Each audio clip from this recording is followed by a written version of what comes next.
हम जब भारत जोड़ने की बात करते हैं तो सीमाओं पर भी कुछ खतरे मंडरा रहे हैं। हमारी चीन से जो सीमाएं, विशेष तौर पे अब जो अरुणाचल प्रदेश में हो रहा है, सरकार खुद भी आंख मूंद कर बैठी है और सरकार चाहती है कि मीडिया और विपक्ष भी आंख मूंद कर बैठ जाएं।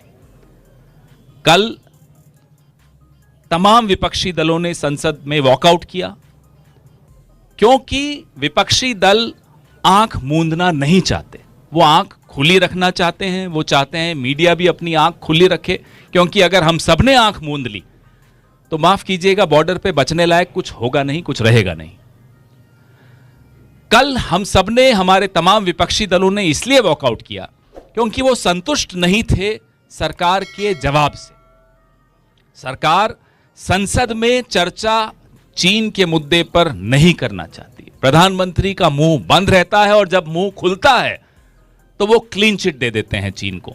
20 जून 2020 को जो उन्होंने क्लीन चिट दी, आज तक हिंदुस्तान उस क्लीन चिट का खामियाजा भुगत रहा है। हर बॉर्डर पे चीन के साथ हम उसका खामियाजा भुगत रहे हैं, क्योंकि चीन को समझ में आ गया है कि हिंदुस्तान का प्रधानमंत्री अपनी छवि से ऊंचा और किसी चीज को नहीं मानता। भारत की सीमाओं की सुरक्षा को भी वो अपनी छवि से नीचे मानते हैं, ऊपर नहीं मानते। संसद में आप चर्चा क्यों नहीं करना चाहते चीन के मुद्दे पर? यह कांग्रेस भी जानना चाहती है, समूचा विपक्ष यह जानना चाहता है। राजस्थान में हम बैठे हैं, इसी मुद्दे पर राजस्थान का एक इतिहास जुड़ा हुआ है। 1962 के जंग में, जो हिंदुस्तान और चीन का जंग हो रहा था, एक 36 वर्षीय नौजवान सांसद थे अटल बिहारी वाजपेयी, जिन्होंने बीच जंग के संसद का विशेष सत्र बुलाने की मांग की।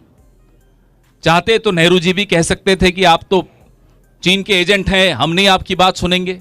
नेहरू जी ने वो मांग स्वीकार की। राजस्थान कैसे जुड़ा हुआ है इस ऐतिहासिक मुद्दे पर, मैं वो बताता हूं आपको। पाली से एक सांसद हुआ करते थे, हमारे सहयोगी हैं अभिषेक सिंघवी जी, उनके पिताजी निर्दलीय सांसद थे। उन्होंने नेहरू जी को सलाह दी, अटल जी को भी सलाह दी कि ये जो सत्र होगा ये कॉन्फिडेंशियल होना चाहिए, सीक्रेट होना चाहिए, इसकी जो चर्चा होगी इसको छपना नहीं चाहिए अखबारों में, मीडिया में बिल्कुल नहीं आना चाहिए। नेहरू जी ने उसको इनकार कर दिया कि ये राष्ट्रीय महत्व का मुद्दा है, लोगों का हक है जानना कि सांसद इस पे क्या बोलते हैं, क्या राय रखते हैं, सरकार की क्या राय है। नेहरू जी ने जिद की कि संसद में चर्चा होगी और वो चर्चा कोई कॉन्फिडेंशियल चर्चा नहीं होगी, सबको मालूम होना चाहिए क्या हुआ। 165 सांसदों ने उस चर्चा में हिस्सा लिया, अपनी अपने विचार रखे। कांग्रेस के सांसद महावीर त्यागी हुआ करते थे, खुलकर उन्होंने सरकार से सवाल पूछे, अपनी ही सरकार से सवाल पूछे, और उन्हें किसी ने रोका नहीं। ये कांग्रेस की परंपरा ना तब थी ना आज है। मोदी जी को इतिहास के उस पन्ने से सीखना चाहिए कि जब राष्ट्रीय महत्व के मुद्दे होते हैं, जब सीमाओं की सुरक्षा का सवाल होता है, तो देश जानना चाहता है कि हमारी सीमाओं पर क्या हो रहा है।